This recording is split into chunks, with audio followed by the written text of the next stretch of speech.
மாதம்பட்டி ரங்கராஜ் மற்றும் ஜாய் கிறிசல்டாவுக்கு மீண்டும் சம்மன் அனுப்பப்பட்டு இருக்கிறது. விவரங்களை செய்தியாளர் சாலமன் வழங்க கேட்போம். சாலமன் வணக்கம். விவரங்களை பதிவு பண்ணலாம் சாலமன். திருமணம் செய்து கொண்டு மோசடி செய்து விட்டதாக சமையல் கலை நிபுணரான மாதம்பட்டி ரங்கராஜ் மீது ஜாய் கிறிசல்டா என்பவர் ஒரு புகார் ஒன்றை அளித்திருந்தார். இந்த புகாரின் பேர்ல மகளிர் ஆணையம் நாளை காலை 10:30 மணி அளவுல இருவரும் மாநில மகளிர் ஆணையத்துல ஆஜராக வேண்டும் என ஒரு உத்தரவானது பிறப்பிக்கப்பட்டிருக்கிறது. அதன்படி நாளை இருவரும் மகளிர் ஆணையத்துல ஆஜராக இருப்பதாக ஒரு தகவலானது தெரிவிக்கப்பட்டிருக்கிறது. கடந்த சில மாதங்களுக்கு முன்னதாக இந்த ஆடை வடிவமைப்பாளரான ஜாய் கிறிசல்டா என்பவர் மாதம்பட்டி ரங்கராஜ் மீது ஒரு புகார் ஒன்றை அளித்தார். குறிப்பாக கடந்த சில வருடங்களாக தன்னுடன் பழகி திருமணம் செய்து கொண்டு அதன் பின்னர் கருக்கலைப்பு செய்து மோசடி செய்து விட்டதாக அவர் புகார் ஒன்றை அளித்திருந்தார்.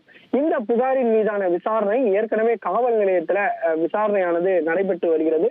இருவருக்கும் சம்மன் அனுப்பப்பட்டு காவல் நிலையத்துல விசாரணை மேற்கொள்ளப்பட்ட நிலையில அதற்கு அடுத்தபடியாக எந்த விதமான நடவடிக்கை எடுக்கப்படவில்லை என கூறி ஜாய் கிறிசல்டா என்பவர் மாநில மகளிர் ஆணையத்தில் ஒரு புகார் ஒன்றை அளித்தார்.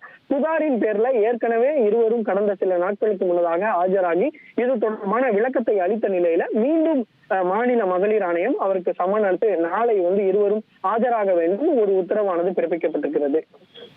விவரங்களுக்கு நன்றி சாலமன். இனி செல்லும் இடமெல்லாம் செய்தி. தந்தை டிவியின் வாட்ஸ்அப் சேனலை ஃபாலோ பண்ணினா செல்ல இருக்கும் இடமெல்லாம் செய்தி. இதோ QR கோட் இப்பவே ஸ்கேன் பண்ணுங்க, ஃபாலோ பண்ணுங்க.